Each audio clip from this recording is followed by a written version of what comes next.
인간은 어디까지 잔인해질 수 있을까? 사람의 탈을 쓰고 희대의 살인마라 불리는 그들은 지금 어떻게 됐을까?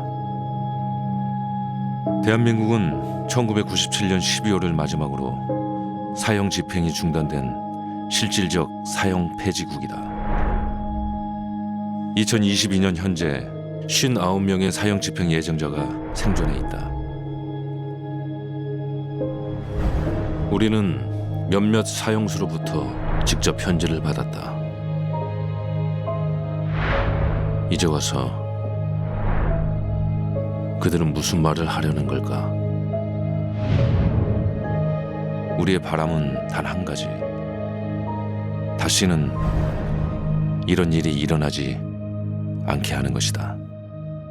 사형수에게 편지를 받았다. 아, 이게 실제 편지예요? 제작진한테 왜 편지를 보내는 거예요? 살인자가 무슨 할 말이 있어서. 사체가 토막난 채 야산에 매장된 충격적인 사건입니다. 어떻게 이렇게까지 잔혹하게 토막을 했을까? 이거를 방송에서 틀 수가 있나요? 만지는 것도 좀 뭔가 왜 우리에게 편지를 보냈을까?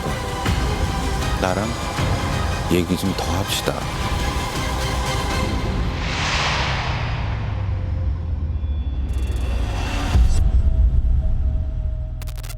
교도소에 수감 중인 한 사형수가 편지를 보내왔습니다. 지난 가을서부터 해서 총 7통의 편지를 받았습니다. 우린 오늘 그 편지로부터 이야기를 시작하려고 합니다. 여러분들 앞에 놓여 있는 그 편지들이 실제 그 사형수가 저희에게 보낸 편지입니다. 아, 이게 실제 진짜요? 편지예요? 사형수에게 편지를 받았다. 되게 흥미롭잖아요. 글쎄, 저 같은 경우는 일단은 뭐 교도소 근처도 안 가봤으니까 당연히 이렇게 사형수의 편지를 받아보는 일은 없었는데. 네, 저 혼자만 익숙한. 그래서 너무 궁금해요, 진짜로. 예. 무슨 자, 그럼 이 일이 사형수는 과연 이 편지를 보낸? 보셔도 돼요. 내용을 같이 보셔도 돼요.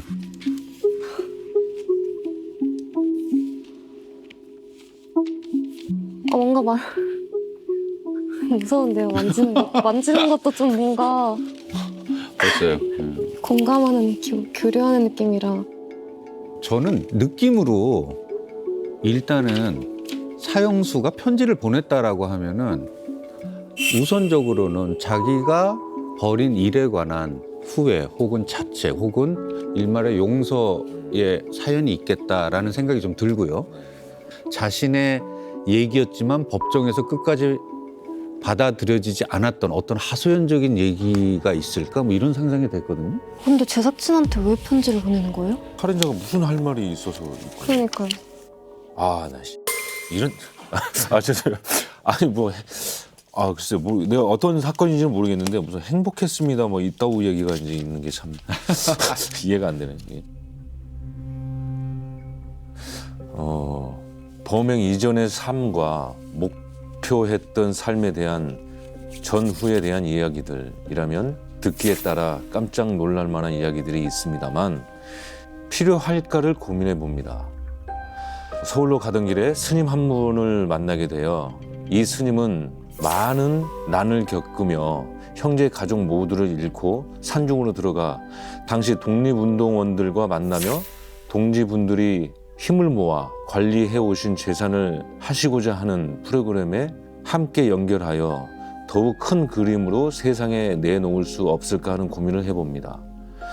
궁금한 재산의 가치는 천문학적인 것이지만 답으로 우선 하겠습니다. 야, 이게 무슨 말 같지 않아. 참. 단순하게 그 문장들만 보면은 뭔가 깜짝 놀랄 만한 이야기들이 있습니다. 근데 뭐 이런 얘기를 하는 게 필요할까를 고민해 봅니다라고 네. 하는 건 더 물어봐 달라는 얘기 그렇죠. 네. 같아요. 나랑 얘기 좀 더 합시다. 심심해서? 그것도 나쁘지 않은 이유 같아요. 그냥 모르겠어요. 저는 그들의 삶이 무료할지 아니면 어떤 거일지 추측을 할 수는 없지만 표현 자체가 좀 그래서 그렇지만 그 이유도 있을 수 있다라는 생각으로 지금 접근을 하고 싶어요. 그렇죠. 저도 이제 지금도 천지를 간혹 봤습니다. 거기에 대부분 줄을 이루는 것 중에 하나는 내가 굉장히 억울하니 형량이 너무 과중하다. 그것을 와서 다시 분석을 하든지 사건을 다시 파헤쳐서 나를 좀 도와달라 이런 내용들입니다. 이 사람은 어떤 죄를 네. 지었을까? 그리고 언제 그 죄를 지어서 맞아. 잡혀서 도대체 이 시간을 몇 년째 보내고 네. 있는 사람일까? 조금 음, 알아봤으면 좋겠어요. 네. 근데 이거를 누군가의 설명보다는 그에게 직접 한번 들어보도록 하죠. 직접이요?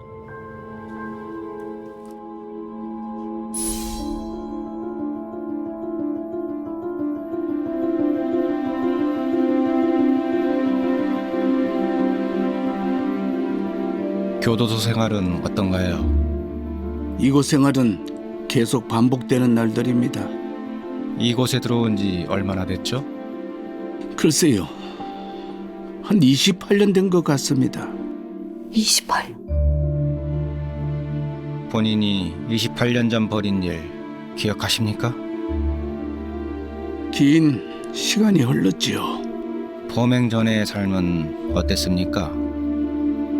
범행 전은 좋았지요. 몇 달 동안은 잠시나마 행복했습니다. 그러다 범행 약 20일 전부터 문제가 생기고 모든 것이 하루아침에 무너지게 되니까 세상 모두가 원망스럽더군요. 구체적으로 어떤 문제가 있었나요? 오랜만에 입에 올리는군요. 황금정. 모든 건 그 여관에서 시작됐습니다.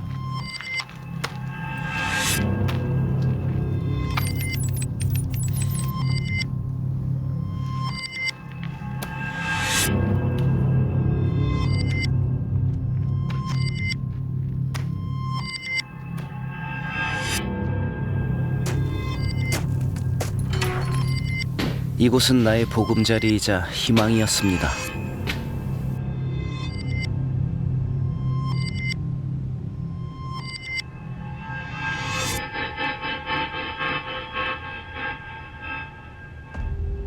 이 여자가 내 전부를 뺏어간 순간 다 없애버려야 되겠다고 생각했습니다.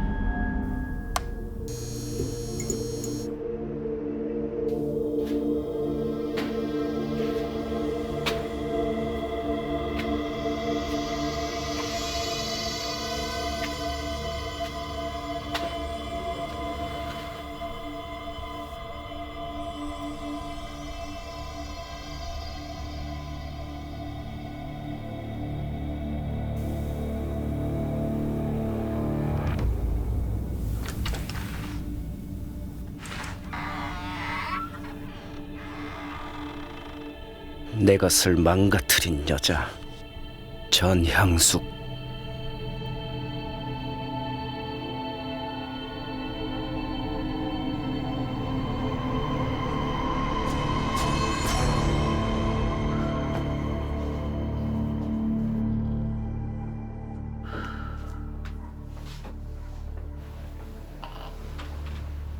네가 날 이렇게 만들었어.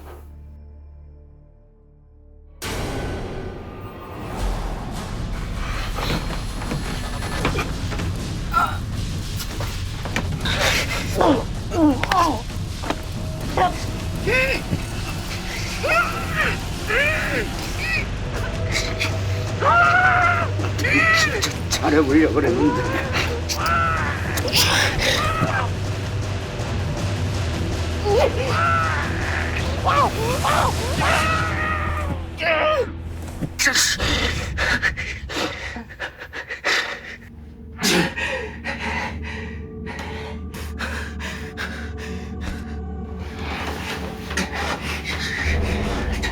손님이 오기 전에 서둘러야 했습니다. 이제부터가 진정한 시작이었습니다. 이날을 위해 난 일주일을 준비했습니다. 아 설마. 아 설마. 아 설마 진짜 향수기가 세상에 존재하지 않았던 것처럼 보내주기 위해 난 정말 최선을 다했습니다. 아 너무 싫어. 한 번,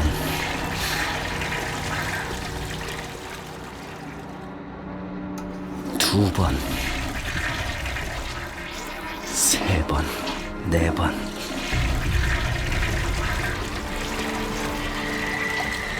세 시간쯤 걸렸던 것 같습니다. 그렇게 난 향수기를 떠나보냈습니다. 그날 오후 난 미리 봐둔 산에 갔습니다. 깊게. 남은 흔적들을 완전하게 정리해야 했으니까요.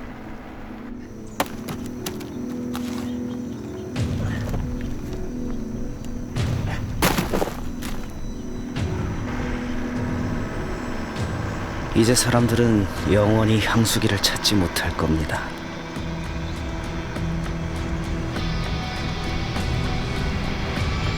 향수기는 그렇게 나의 모든 것, 황금장을 남겨주고 떠났습니다. 떠났대 지가. 떠난 게 아니고 네가 그러니까요. 보낸 거지 이놈아. 그러니까요. 취조실에서 오고 가는 대화를 듣고 대강의 시기를 들었잖아요. 네. 28년 동안 복역 중이다라고 하면 정확하게 사건 자체가 몇 년에 있었던 거죠?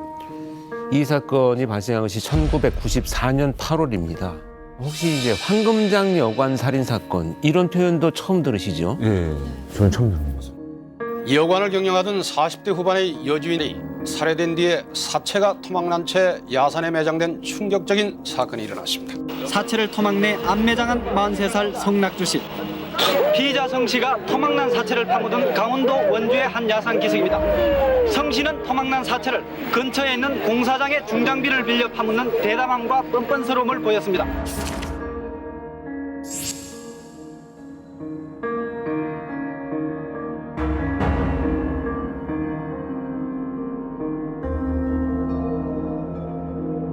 황금장이라고 하는 여관에서 이 동거녀입니다. 성낙주의 동거녀 피해자는 살해를 하고 시신을 끔찍하게 훼손을 합니다. 매장을 해서 완전히 은폐를 한 사건이죠. 아니 근데 이게 살을 발라서 변기에 버리고 또 나머지 뼈는 또 완벽하게 또 그 땅까지 파서 이렇게 또 매장을 한 거예요. 토막을 내는 과정에 자기 생각은 변기에다가 그 사체 토막 낸 것을 내리면은 다 처리가 되는 그런 짧은 생각을 가졌어요. 근데 그게 어디 마음대로 됩니까? 그게 큰 토막만 했을 때 36에서 8 정도. 어떻게 이렇게까지 사람을 짐승도 아니고 사람을 이렇게까지 잔혹하게 토막을 냈을까? 저항할 수 없는 상태의 피해자를 살해했다. 그리고 토막을 내면서 잔인한 뒤처리까지 형태로만 보면은 정말로 악마적인 모습이잖아요. 제가 생각했을 때는 일단은 뭔가 원한이 있는 것 같아요. 이 내용만 봤을 때는 뭔가 굉장한 원한이 있고 뭔가 금전적인 것들 이런 것들이 있고 그것을 위해서 살인을 하고 정말 완벽하게 은폐를 하기 위해서 이제 정말 너무나 극악무도한 그 살점까지 발라서 막 변기에 버리고 막. 근데 저는 진짜 단순하게 저 토막을 낸다라는 거는 정말 안 잡히고 싶어서 하는 행위 같아요. 지금 막 원한의 얘기를 했잖아요. 원한과는 저는 약간 관계가 없을 것 같아요. 토막을 내는 행위는 단순히 내가 살인을 저질러서 내가 이걸 안 잡히려면 이라는 일말의 두려움에서 나오는 행위인 거고 그냥 깔끔하게 흔적을 없애고 싶어가지고. 근데 두 분 다 정답을 말씀하셨어요. 저는 이렇게 이제 우리가 용어를 정리하자면 저는 시신이 훼손됐다 이런 표현을 쓰는데 네. 토막살인범이다 이렇게 얘기를 하지 않습니까? 이건 사실 잘못된 거죠. 네. 살해고 시신 훼손인데 이렇게 시신을 훼손하는 이유가 바로 두 가지입니다. 내가 체포되지 않아야 되겠다라는, 그렇다면 어떻게든지 증거를 인멸해야 되겠다는 이유로 이제 훼손이 진행이 되고, 분노가 있습니다. 그래서 이 두 가지가 간혹 섞이는 경우가 있어요. 그래서 지금 이 사건 같은 경우에는 자기가 살고자 하는 욕구가 엄청나게 높은 아주 이기적인 이런 마음을 갖고 있는 자가 피해자 당신이 나를 이렇게 만들었기 때문에 처벌받아야 된다라고 하는 분노가 같이 표출된 이런 유형의 훼손이다, 이렇게 볼 수가 있겠습니다. 어떻게 됐든 간에 그들 둘 사이에는 분명히 남녀 간의 사랑, 뭐 애정이라고 얘기할 수 있는 감정이 존재했고 그렇게 만난 사이일 것 같은데, 저 둘은 어떻게 만났으면 도대체 어떤 내용이 있기에 저런 결과로 가게 됐을까? 우리는 글쎄 이쯤에서는 성낙주와 피해자 그 둘이 만나게 된 그 시작으로 가서 이 사건을 되짚어 볼 필요가 있다고 생각합니다.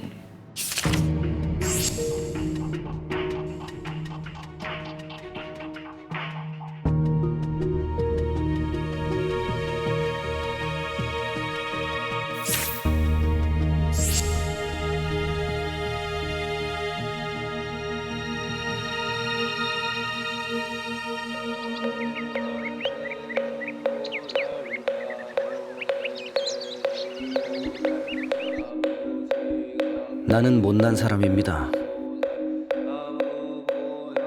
못 배운 사람들은 부족함이 많아 사회에 어울리지 못하고 가난을 벗어나지 못하고 삽니다.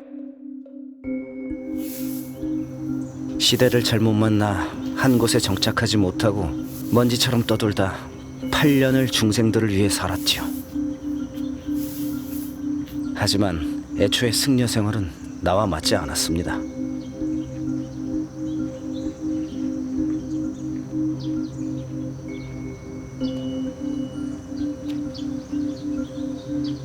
저 다리를 저는데 지금 언제부터 그랬던 거죠, 저게? 이제 수사 기록을 보니까 국민학교죠. 당시에 국민학교 다니면서 다리에 종기가 났는데 이걸 치료하지 못해서 저렇게 되었다라고 주장을 하고 있습니다.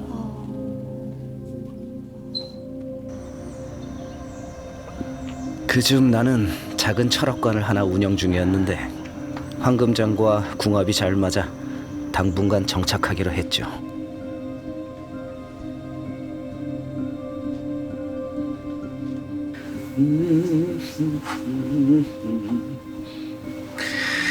오늘도 가보자.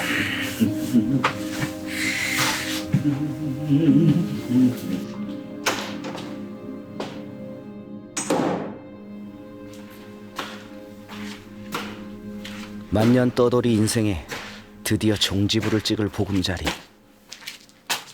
웬일이야. 자기 작년에 산 땅 거기 4차선 도로 확정이래. 하여간 돈 보고 타고 났어. 아이고. 그날 난 사랑에 빠졌습니다. 304호 지금 나가셔? 예약 손님 있어서? 아 근데 왜 자꾸 반말이실까? 딱 봐도 뭐 나랑 비슷해 보이는구만. 아니야? 아이고 그 실력으로 무슨 철학관을 해. 한번 와 보셔. 인생 상담 해드릴게.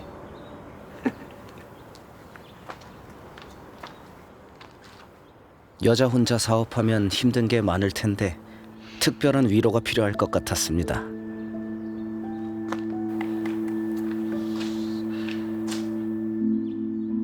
어디 보자.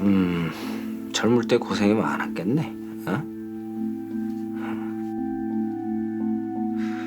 근데 내 노년이 좋아. 재물운도 있고. 어허. 어디 봐. 허리가 안 좋네, 허리가. 자, 어디 봐봐. 자. 향수기는 나보다 6살이나 많았습니다. 시원해? 응? 잠깐. 누워봐. 누워봐. 이제, 자, 누워봐, 빨리. 자.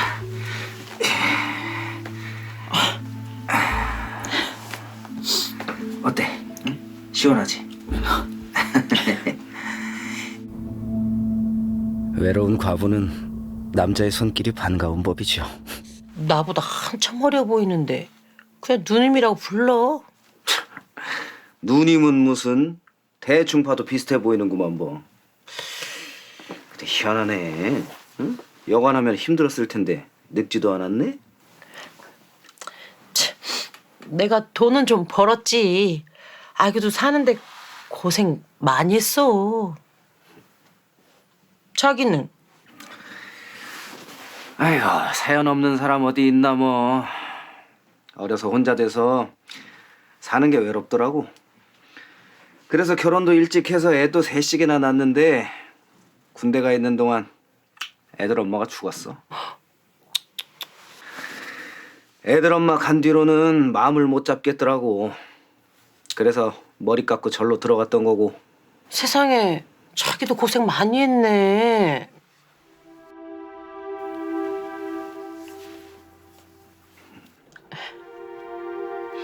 우리 힘들고 외로운 사람끼리 잘 보듬으면서 잘 해보자.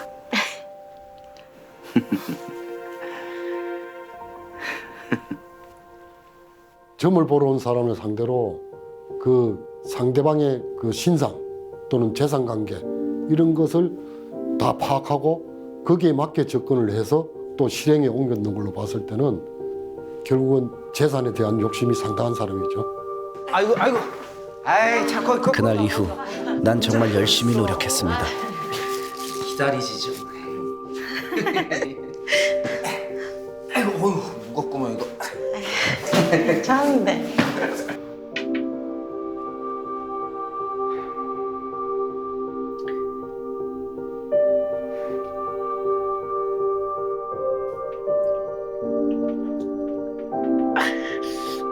저 뭐예요? 뭐였어요? 지금 약까지 하는 거야?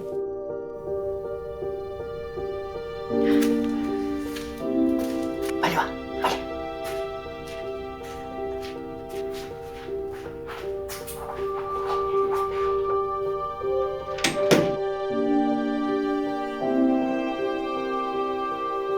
역시 노력은 배신하지 않더군요. 향수기는 젊은 남자를 얻고 나는 원하는 바를 얻었습니다. 남자한테 되게 좋은 약인가 보네. 굉장히 흐뭇해하는데. 아니 그게 아니라 그걸 주사로 놔?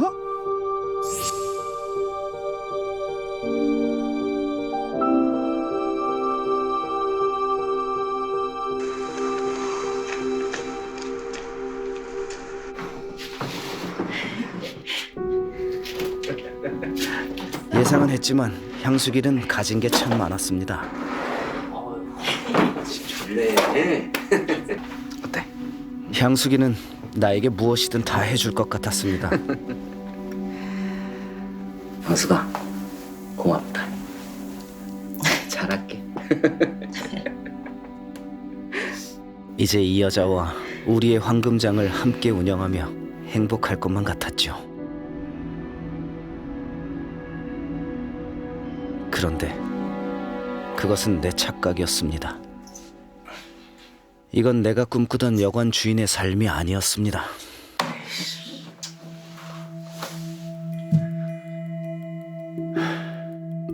이제 좀 자괴감을 느끼는 거지. 이제 현실의 자아와 자기가 생각했던 이상의 자아가 아직 도달하지 못한 거죠.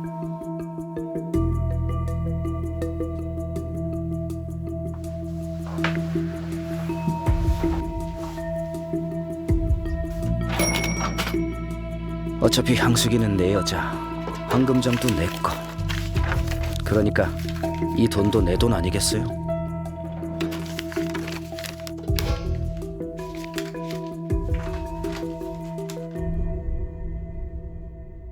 그런데 이 아이가 문제였습니다. 향숙과 전 남편 사이의 딸 순정이. 순정이 왔니?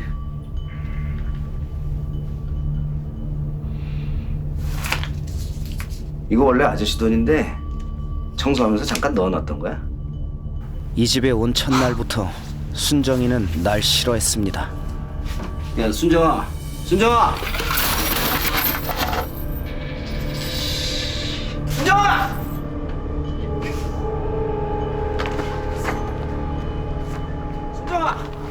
왜 왔어? 엄마, 돈 관리 좀 제대로 해. 그게 무슨 말이야? 아, 몰라.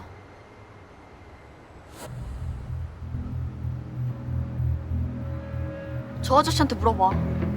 야, 가자. 점점 향수기의 태도가 달라졌습니다. 이 인간이 보자보자니까. 너 또 돈통이 손댔니? 왜 자꾸 돈통이 손을 대?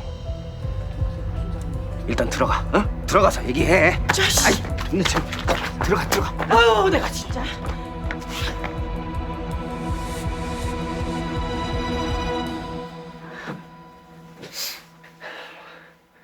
야, 향수가 1,000만 원.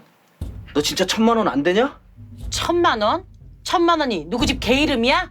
아, 없어. 몇 번을 말해. 아는 스님한테 들은 건데 대박이래. 확실한 건수라니까. 됐다고. 돈 없다고. 야! 같이 사는데 그 정도도 못 해주냐? 없어. 눈앞의 기회를 몰라보는 향수기가 이해되지 않았습니다. 저쯤에서는 헤어져야 되는 거가 원래 맞는 거 아니에요? 이미 끝났어야 되는 것 같은데.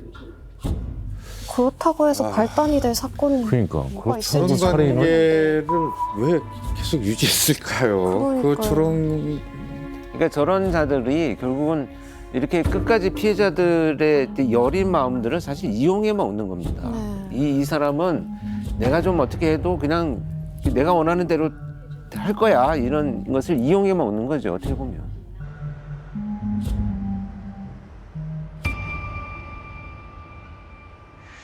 마셔. 친구랑 얘기 좀 할 테니까 나가봐. 그래.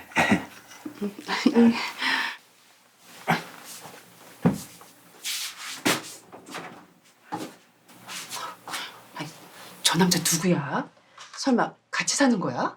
그렇게 됐어. 얘 좀 봐. 여자 둘이 사는 집에 겁도 없이 남자를 들여. 뭔 짓을 할 줄 알고. 사람은 괜찮아. 착하고. 어휴, 착하긴. 인상도 안 좋아 보이는데. 너 그러다 큰일 난다. 순정이도 잘해. 어휴, 지집애. 왜? 너한테는 잘 안 해주고? 뭐야? 왜? 그걸 못해. 뭐? 한두 번도 아니고. 아이, 뭐 딱히 자존심이 바꿔야 하는 것도 상했지만 아닌데. 여기서 그것도 못하면 포기할 순 이대로 없었습니다. 살아.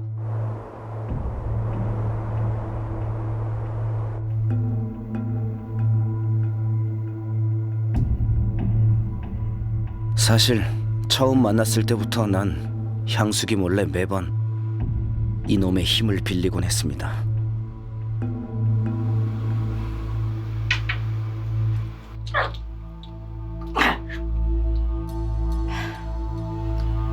아, 됐어.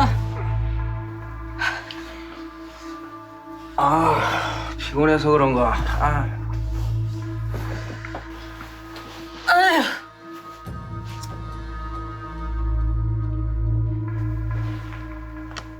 향수가 아, 뭐? 아이, 속 터져, 씨. 향수기는 날 외면했고 철저하게 무시했습니다. 자, 지금 저 사람이 갖고 있는 여러 문제점들이 보이기 시작을 하시죠. 그러니까 저 정도면 성적으로 어떤 기능이 떨어지는 건데.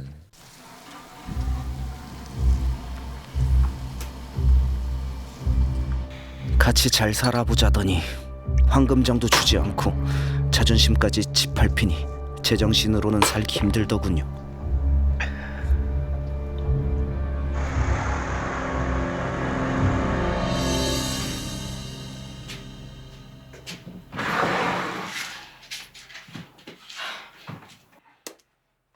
뭐 하다가 이제 기어들어와?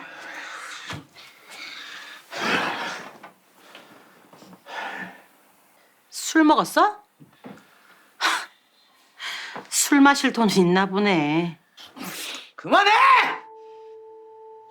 제발 그만들 좀 해! 저 아저씨 때문에 창피해서 못 살겠다고. 그냥 내가 나갈까? 그날 어미의 딸까지 쌍으로 나를 무시하니 더는 참을 수가 없었습니다.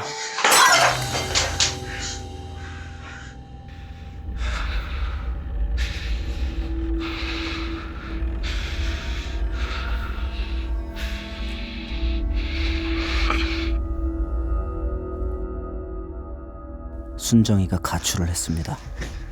또 술 마셔? 순정이 곧 돌아올 거야. 지 딸이 집을 나가도 그렇게 얘기할까? 그만 마시고 좀 가서 쉬어. 응? 일어나.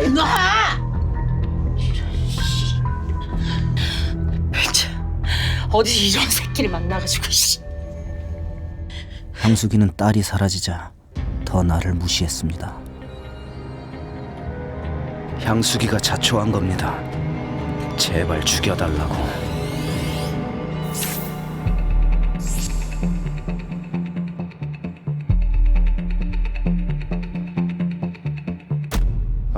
결국에는 성낙주의 주장은 그거예요. 그의 잘못이다. 그렇죠. 네. 예, 그가 그렇게 했기 때문에 내가 움직이게 됐다. 라는 내용을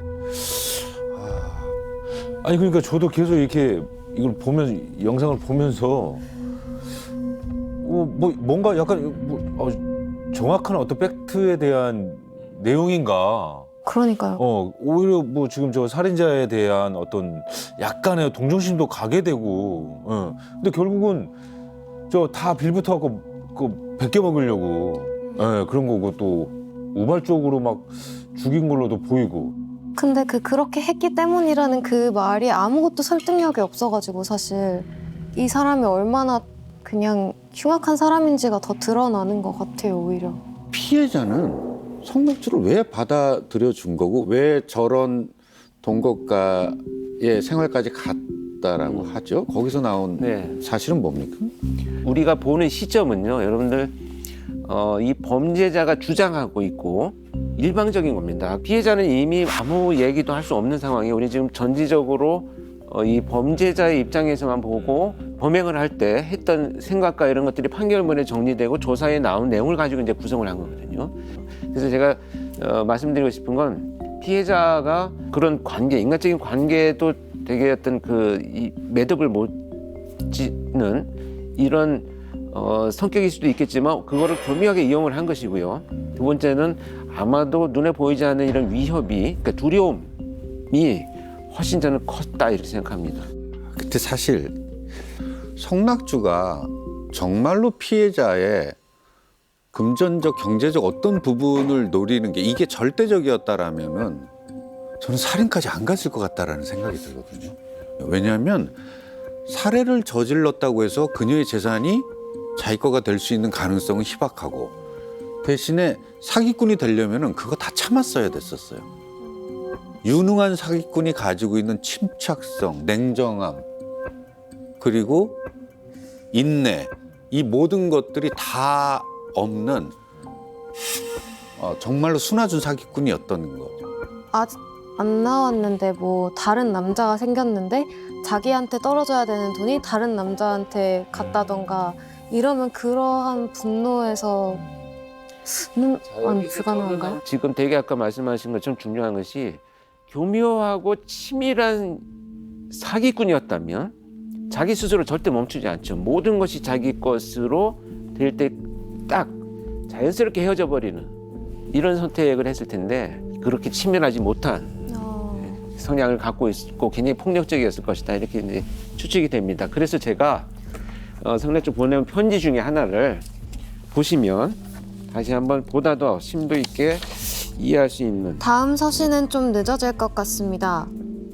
월 2회 구입할 수 있는 우표를 준비하지 못하여 25일경에나 구입이 될 것 같습니다. 이 점 이해를 바랍니다. 영치금을 부탁드려도 될지요? 사정상... 영치금? 네. 사정상 어려움이 많습니다. 우표 등 구입 문제로 가능하실지요? 완전 처음부터 끝까지 이게 사기네, 사기. 이제 제작진한테까지 돈을 뜯어내는 목적인가? 이 마지막에 지금 이제 영치금 얘기를 자기가 수많은 편지 중에 이제 거의 마지막 부분에 이제 이게 마무리될 것 같은 시점에 이제 나오거든요. 돈 이야기가. 그리고 봐서는 지금까지 목적도 그렇겠다라는 추측도 되지만 지금부터 이제 시작을 하려고 합니다. 저 사람은. 왜? 영치금을 넣어주면 뭔가 다른 게 있어라는 지금 느닷없이 엄청난 호텔 얘기가 지금 나오기 시작을 합니다. 아니 그 호텔 인수를 한다는 그 단어 자체가 진짜 상상이 안 되네요. 그런 상황에서 무슨 호텔을 또 인수를 한다는 거. 근데 그거는 피해자가 어리석어서 그런 게 아니고 일반적으로 사람들이 한 번씩 스쳐가는 생각들이 있습니다. 어떤 현상을 처할 때 그것을 이제 우리가 휴리스틱이라고 얘기를 하는 뭐 판단하고 결정하고 이런 사람들이 우리는 누구나 자연스럽게 지나가는데 그 교묘한 지점을 이 범죄자들은 정말 낚시 바늘에 걸듯이 순간적으로 걸어내는 이런 자들이기 때문에 우리가 끝없이 비난해야 되는 것은 그런 나쁜 의도를 가지고 누군가 정상적인 생각을 하고 있는 사람들을 자기화시키는 범죄자를 그렇죠. 우리가 범죄자에게 화가 나야 되는데 사실 비난할 사람은 범죄자가 아니고 아니 왜 그렇게 어리석게 피해를 당했어 이렇게 생각하는 것은 정말 우리가 이건 뭐 참 답답한 상황. 근데 여기서 제가 궁금한 게 저 성낙주라는 사람이 자기가 돈을 목적으로 접근했다고 인정을 했어요, 하기는? 이 사람은 자기가 교묘하게 끝까지 사기 범죄를 저질러서 재산을 다 이렇게 사취하는 이것이 목표였을 수 있는데 왜 갑자기 어떤 그 이런 극단적인 그 상황에 처했느냐를 볼 때는 결정적인 것이 아마 자기 정체성을 잃어버렸다고 생각하는 성적 기능 장애. 저는 이 부분에서 굉장히 좀 주목할 필요가 있다고 봅니다.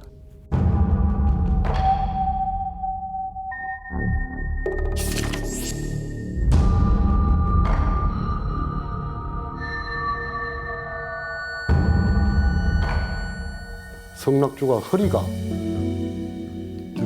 좀 아주 안 좋은 상태였어요. 쉽게 말해서 이런 말씀 될지 모르지만은 남자들은 서서 소변을 본다면은 그 사람은 서서 소변을 못 볼 정도로 허리가 좀 아주 안 좋은 상태였어요.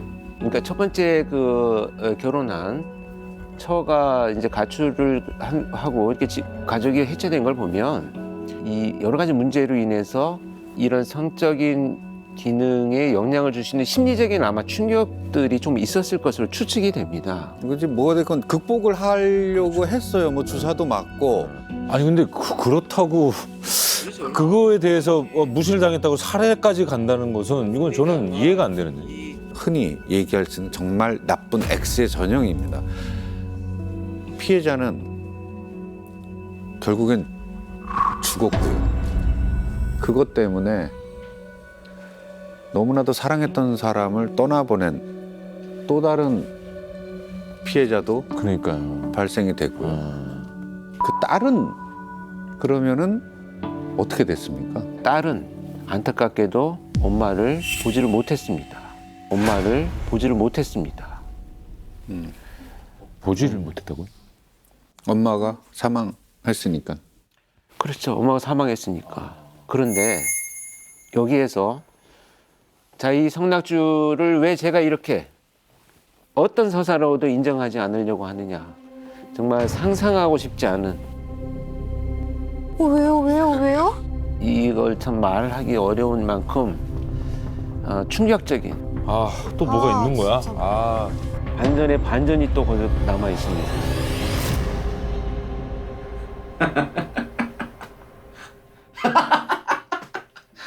많은 날이 지나고 비로소 꿈꾸던 일상이 찾아왔죠. 그런데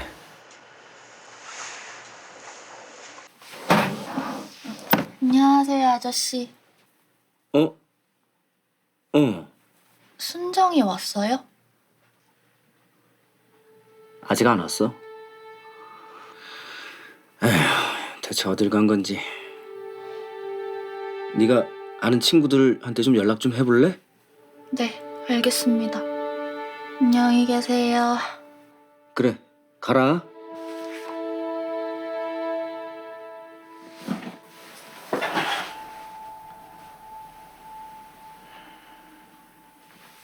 잠깐 잊고 있었습니다. 향수기와 다툼이 있던 다음 날 아침 사라진 향수기 딸 순정이.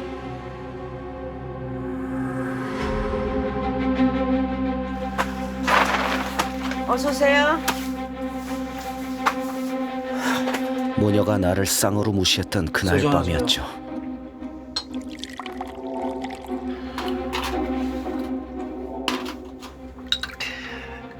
아버지 대접 한 번 안 해줘 놓고 창피하다니 화가 났습니다.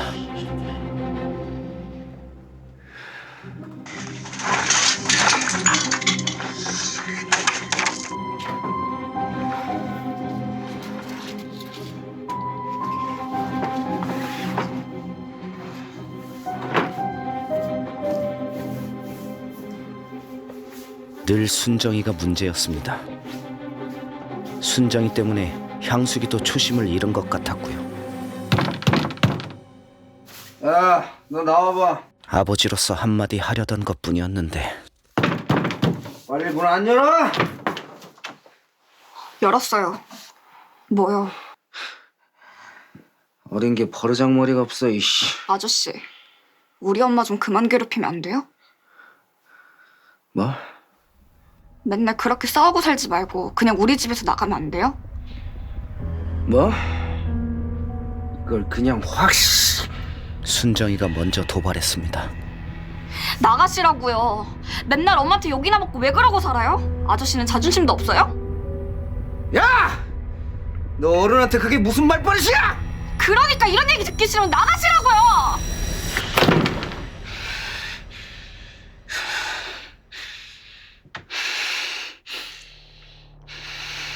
내 집인데 감히 누굴 나가라는 거야.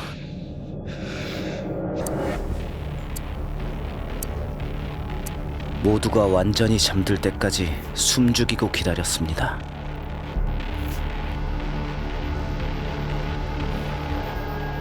여관에서 집까지 500m.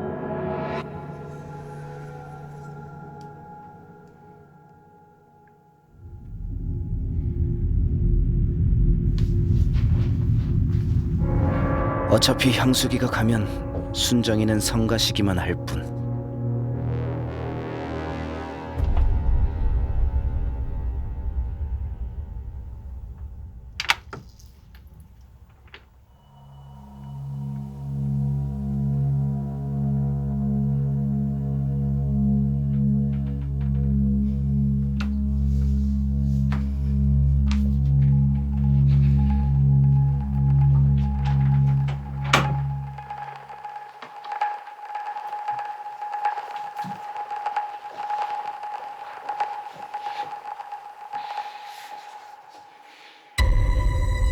애 엄마가 오기 전에 서둘러 끝내야 했죠.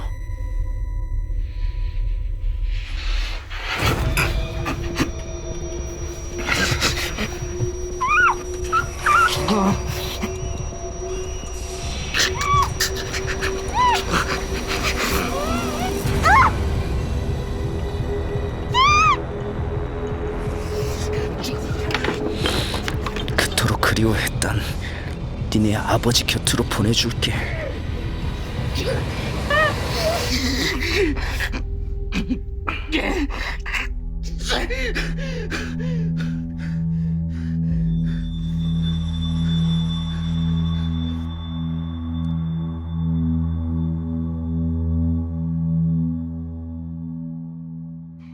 어느새 동이 트고 있었고 나는 냉정해져야만 했습니다. 아 진짜. 에이.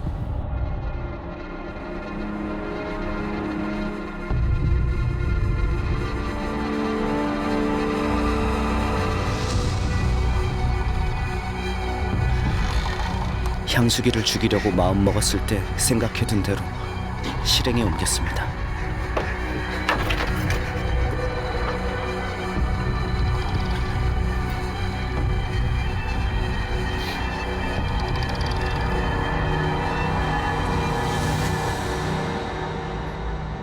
그 새벽 나는 정신없이 순정이를 떠나보냈습니다.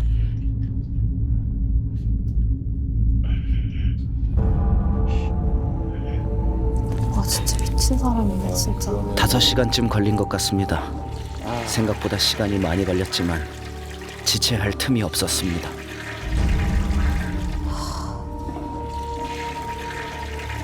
잘 가라 순정아.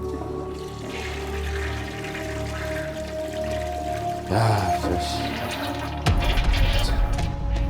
못 살겠다 해서 내가 깨끗하게 흔적도 없이 보내준 것뿐입니다.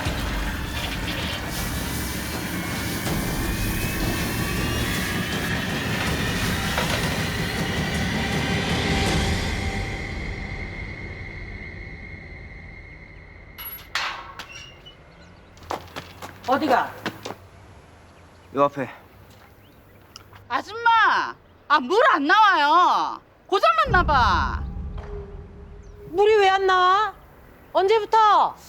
어제는 괜찮았는데 아침에 화장실 가니까 안 나오더라고요. 아주 찔찔 나오다 말고. 이상하네. 우리 집은 나와? 몰라. 어젯밤에 단수됐나 보지.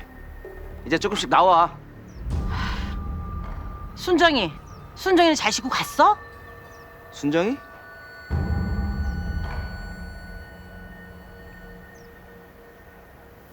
잘 갔어.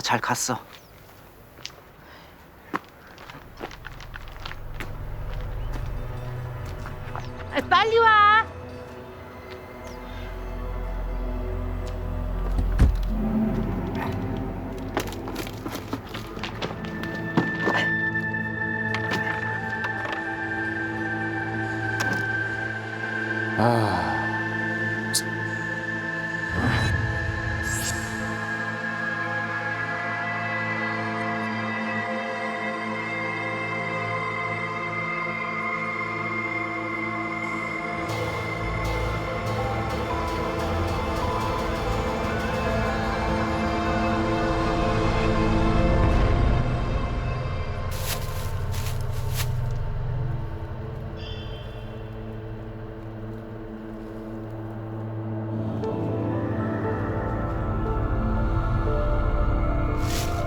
과거 여러 번 오르내려 이곳을 잘 압니다. 등산로에서 떨어져 있어 인적이 드물죠.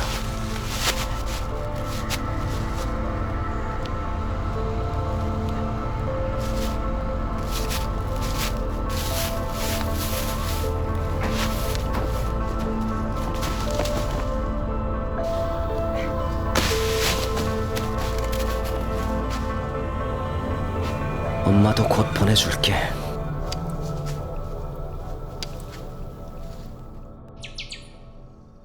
이제 아무도 순정이를 찾지 못할 겁니다.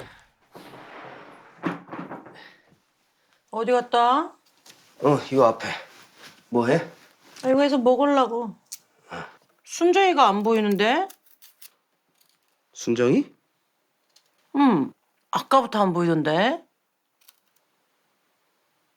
방에 없어? 없어.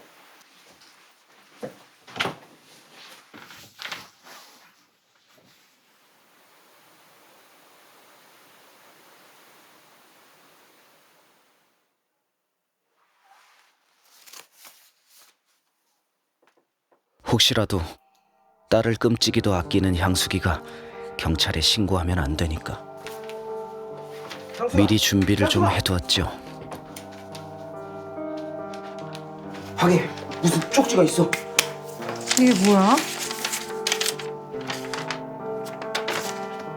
아저씨, 나는 그 남자를 진심으로 사랑하고 그 남자도 나 없이는 살 수 없대요. 그래서 그를 따라가기로 결정했으니 나 찾지 마세요. 엄마한테도 나 있고 아저씨 옆에서 행복하게 살라고 말해주세요. 우리 순정이가 지금 남자 때문에 가출을 했다는 거야? 이게 뭐야? 얘 지금 집 나간 거야? 아이고. 이 미친년이 이거 어떻게? 아닐 거야. 순정이 금방 돌아올 거야. 아이씨.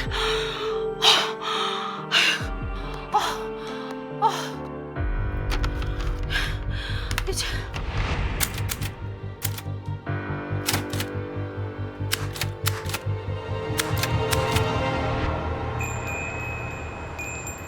방 하나 주세요.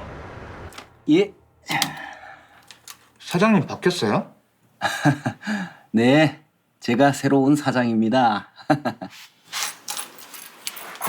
비로소 내 꿈이 이루어졌습니다. 황금장은 이제 내 여관입니다.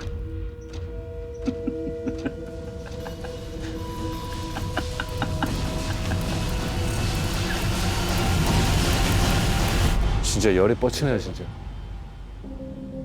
아, 짜증나. 아니 근데 이 정도의 진짜 극악무도한 이 일을 저질러 놓고 이게 이 편지를 이렇게 참 이렇게 태연하게 뻔뻔하게 썼다는 게 자체가 진짜 너무 이게 너무 화가 나네 진짜. 네.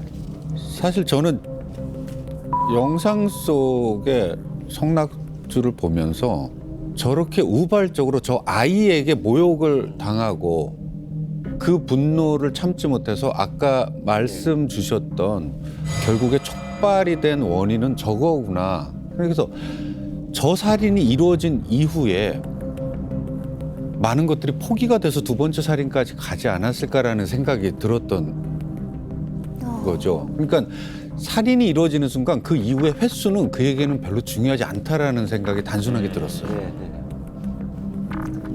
그쵸. 일주일 후에 두 번째 살인까지 계획하면서 딸을 살해한 거가 그게 너무 좀 저도 쇼크했어요. 어찌됐건 밝혀진 바는 없지만 제 추정에는 일단 둘 다 자기 삶의 목표를 위해서 소위 제거해야 되겠다라는 계획을 세웠다면 아마 손쉬운 딸을 먼저 선택하지 않았는가 하는 생각이 듭니다. 너무나도 완벽하게 자신의 범행이 원하는 대로 다 된 것 같다라는 성낙지 너무 자신만만한 저 얼굴을 봐서 그런지 도대체 어떻게 검거됐는지가 좀 궁금한데 대단히 결정적인 단서가 이 편지라고 합니다. 이 편지라고 합니다. 이거 한번 읽어봐 주시겠어요? 너무 괴로워. 저 이순정은 그 남자를 진심으로 사랑하고 그 남자 또한 나 없이는 살 수가 없대요. 그래서 그를 따라가기로 결정했으니 날 찾지 마세요. 엄마한테도 나 잊고 그 아저씨 옆에서 행복하게 살라고 말해주세요. 그게 딸의 편지고요. 네. 성낙주가 우리에게 보낸 편지입니다. 요즘 모두 많이 힘들고 바쁘신 시국임에도 이 못난 죄인에게 관심을 주시고 글을 전해주심 감사합니다.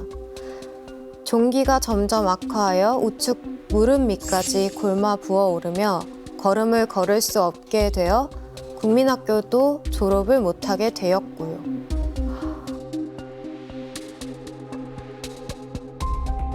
맞춤법? 맞춤법이 엄청 틀렸어요. 일단 업자를 다 못 쓰시고 못 쓰고 피읍 맞춤을 다 못 쓰고.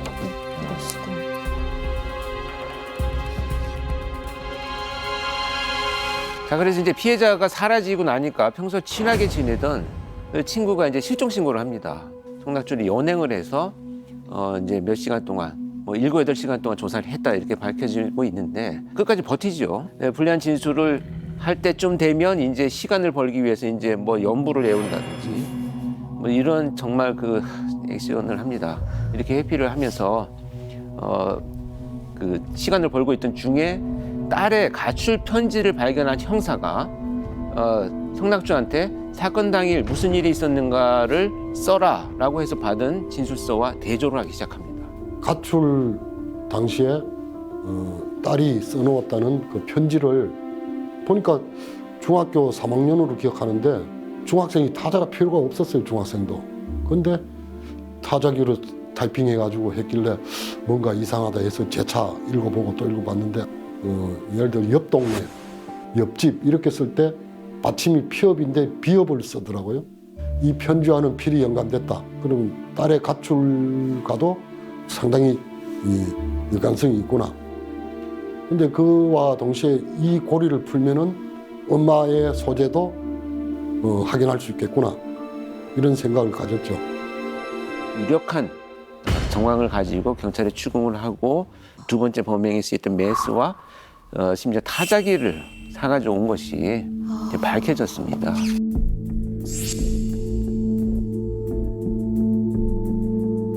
그래서 그때부터 이제 본격적으로 CSI 요원들이 투입이 되어서 이제 증거물들을 찾기 시작을 합니다. 그래서 뭐 여관, 집, 화장실 뭐 이런 곳에 이제 그 비산 혈흔 또 이제 남아있던 혈흔들을 찾아내서 이제 검거를 하게 된 것이죠. 아무튼 결국에 법원의 최종 판결은 자기가 동거하던 여인을 죽였고 그의 딸마저 살인을 한. 그래서 법정 최고형이 구형됐고 판결문 속에 나온 얘기입니다.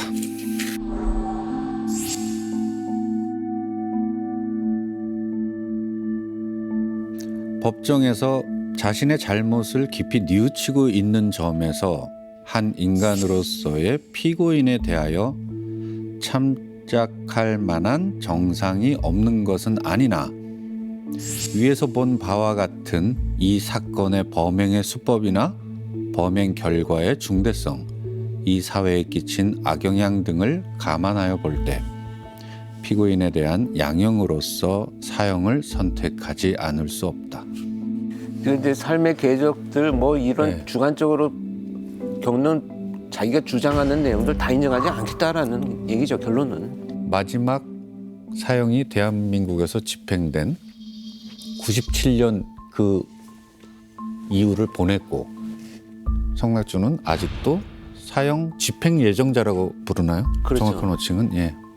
그래서 좀 또 궁금해질 수도 있습니다. 94년에 벌어진 사건이었고 사건이 일어나고 곧 잡혔었고 사형을 선고받았고 사형이 집행이 안 된 이유는 뭐가 있을까요?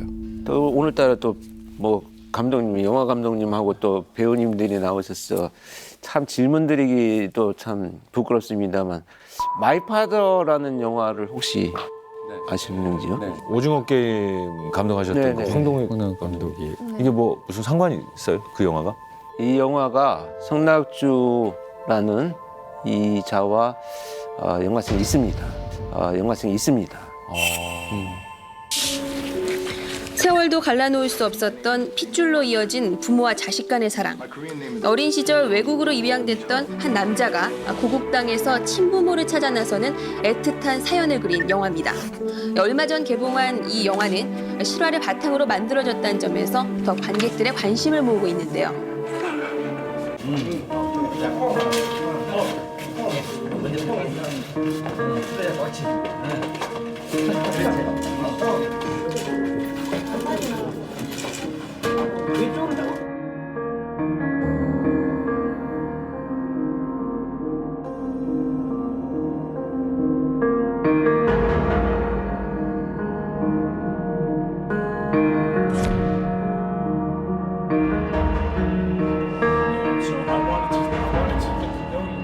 지혜는 지혜의 대가를 받아야 되지 않느냐 하는 그 저의 신념이고 서로가 이제 부자지간에 만났는데 내가 여기서 뭐 더 바랄 건 또 뭐가 있겠습니까? He's going to live within me for the rest of my life because he is my biological father.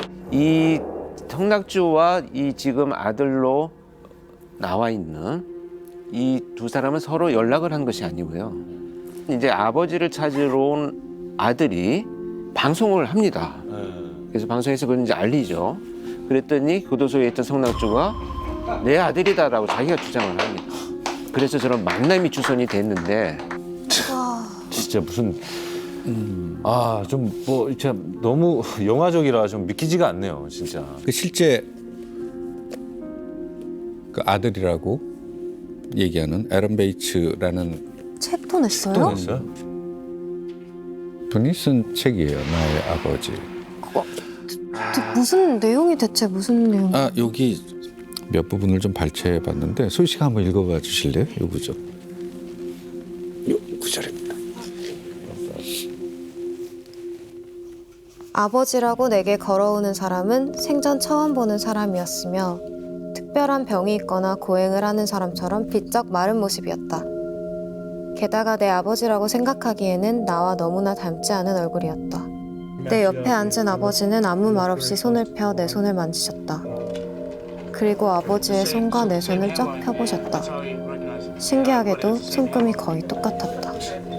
아니 그러니까 이게 너무 영화적이고 기적적인 뭐 이런 일인 건 알겠는데 그렇다고 해서 이게 사형의 어떤 그게 이거랑 무슨 아무 상관이 없는 거 아닌가. 이 아들에 대한 어떤 입장은 제가 충분히 알겠지만 근데 이게 하나 여론이 되잖아요. 네. 사회적 여론이 되잖아요. 그리고 우리가 계획하거나 짐작하지 못했던 휴머니즘이 엄청나게 씌워져 버리잖아요. 네. 근데 그랬던 당사자를 다음 달에 사형 집행했대. 이럴 수는 없거든요. 야, 참. 와. 결국에는 영화도 아니고 기적도 아니었잖아요. 정말 반전이 또 일어납니다. 정말 반전이 또 일어납니다. 네? 이 만남을 계기로 해서 뭔가 사회적 영향과 여러 가지 복잡한 일들이 개입이 돼서 사형이 무기한 연기에 유예가 됐죠. 유예가 됐는데 알고 봤더니 이 에런 베이츠는 성낙주의 아들이 아니었습니다. 이게 무슨 소리야? 아니 오늘 진짜 어디까지 놀라야 되는 거야? 무슨 반전에 막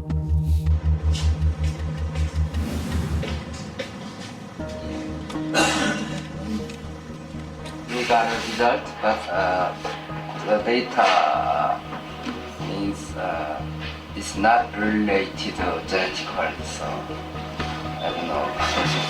Well, I'm sorry, what was that again? It's not related genetically, so We're not the same relation? not It's not.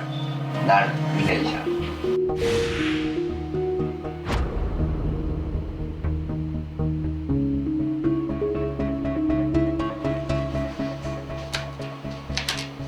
I was a little disappointed, a little shocked at first. I was thinking, whoa, I'm doing all this, everything I've done here since July 2000. Seems like, you know, it was just lost the whole meaning. And 대국민 사기극이네요. 아니, 이 사람은 정말 나쁜 사람이에요, 성낙주는. 아 진짜 나빠도 너무 나쁜 아주 진짜 악질 같은 인간이에요. 끝까지 반성을 안 하고 어떻게든 기회를 찾아서 또 세상 밖으로 나오려고. 그리고 그런 일들이 일어났을 때 저는 또 다른 정말 가슴 아픈 일은 그 아버지 가족을 부모를 찾으러 온 부모를 찾으러 온 그 에런 베이츠가 이 얼마나 더 큰 상처가 지금 또 되었는지. 그러니까요. 그 개인에게는 우리 모두가 어떤 상처를 또 줬는지를 깊이 생각해 볼 필요가 있습니다. 아빠가 사형 수임에도 그걸 다 그러니까. 받아들이고 만난 거잖아요. 언론에 노출까지 되면서. 제작진이 녹화 전에 사실 그 에런 베이츠에게 편지를 보냈고 답장을 받았습니다. 영문으로 든 답장을 받았는데 에런 베이츠는 이 편지에서도 계속해서 성낙주를 father라고 표현을 해요. 그리고 자신은 14년 전에 이미 이 얘기가 나왔을 적에 다 얘기했다.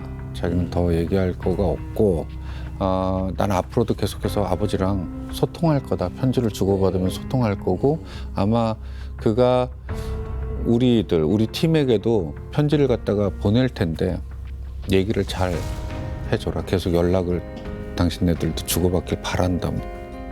그러면 사실 저희는 더 그에게 할 얘기는 없습니다. 솔직히 이해가 될 수도 있어요. 그냥 자신한테 필요한 건 자신이 믿는 아버지가 생겼다라는 거. 만나고 싶었던 아버지를 만났다는 거지. 그가 생물학적 유전적인 나의 친아버지가 맞다 안 맞다는 지금 그의 인생에 중요하지 않을 수는 있어요. Papa! We're not the same relation? Then I had to mature quickly. 너는 뭐 여가 있는 동안도 나 때문에 많이 힘들었지.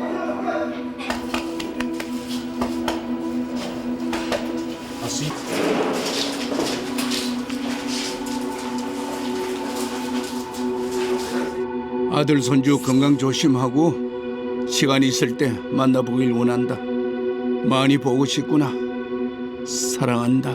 그러니까 이런 살인마, 극악무도한 살인마의 핑계잖아요, 사실. 그렇죠. 네. 이런 걸 저희가 왜 이게 듣고 있어야 되는지 진짜 좀 납득이 안 되네요. 네, 진짜. 네. 그러니까 자기가 어떤 형태로든지 범죄를 저지르고 살아야 되는데 모든 것이 차단되어 있는 상태에서 어떤 대상을 이제 찾았습니다.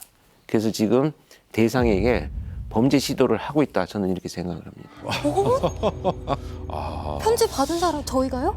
모두가 지금 혹하고 속아 넘어가고 호기심을 가졌다면 이 사람한테 지금 말려 들어가기 시작했어요. 아니 글을 지금 소재로 프로그램 자체가 만들어진 것 자체가 그는 자기가 주인공이 성공을 한 거라고 지금 보고 계십니다. 그러니까 성공이라는 표현보다는요, 좀 더 본질을 접근해서 말씀드리면 우리가 그자를 읽어낸다는 것을 그자는 모르고 당하고 있는 거죠. 자기가 대상을 설정해서 지금 범죄를 저지르고 있다. 나는 굉장히 어떤 힘을 가지고 지금 방송을 쥐락펴락하고 있어라고 생각하지만 왜 그것을 우리가 하고 있는지에 대해서는 본인은 모른다는 것이 그가 가진 어리석음이다. 아 근데 이걸 알고 나니까 이 방송이 되게 의미가 있네요. 그것 때문에 묻혔던 걸 어떻게 보면 다시 한번 되새기면서 이런 범행을 했던 사람이었다라는 걸 시사해 주는 것 같기도 하고. 결국은 되풀이 되지 않도록 이 범죄의 실체를 우리가 접근하면서 예방할 수 있는 눈을 키우는 것, 이것이 이제 좀 목표가 되어야 되겠다는 생각을 많이 합니다. 그 피해자를 아꼈던 유가족들은 이미 세상에 없는 피해자를 그리워하면서 하루하루 고통 속에 살고 있어요. 근데 만약에 삶이라는 거가 그냥 뭐 아침에 해가 뜨고 물리적인 활동을 하다가 밤이 와서 다시 잠을 잔다. 이게 하루고 이런 하루하루를 사는 거가 그냥 뭐 삶이지라고 생각하면 결국에 저 가해자 성낙주는 우리와 똑같은 삶을 지금 살고 있는 거거든요. 이 사회는 당연히 그를 사형이다라고 얘기를 했어요. 그리고 그것 때문에 고통받는 사람은 아직도 존재하고. 근데 그의 마지막은 우리와 평등하게 끝난다라는 거를 용서 못하는 거.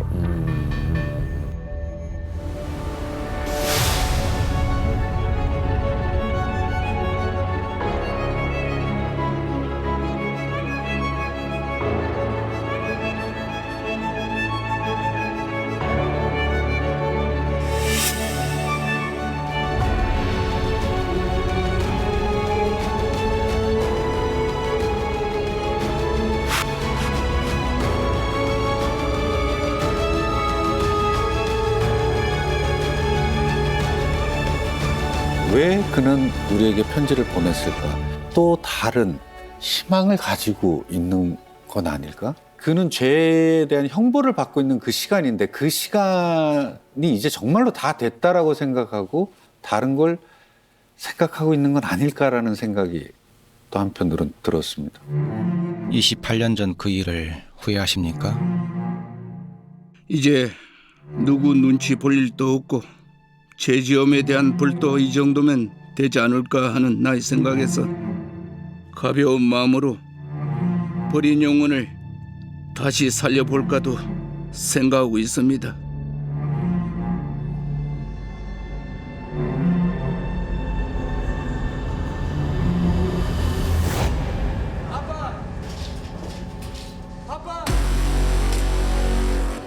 온 나라를 들썩이게 만든 사건이 있었습니다. 시신 끝까지 못 찾은 그 사건. 전 남편을 살해한 혐의로 유가족과 아이에게 미안하지 않습니까? 이혼한 전 남편을 잔혹하게 살해하고 또 시신을 훼손하고 곳곳에 유기까지 한 고유정입니다. 그런 적 없는데. 우리가 당했는데. 자기가 살인 저지르고 자기가 피해자라고 그랬다고요? 반전에 반전을 거듭하는 성폭행을 당할 위기에 처해 있었기 때문에 칼로 찔렀을 뿐이지. 도대체 무슨 일이 어떻게 있었길래 채널 A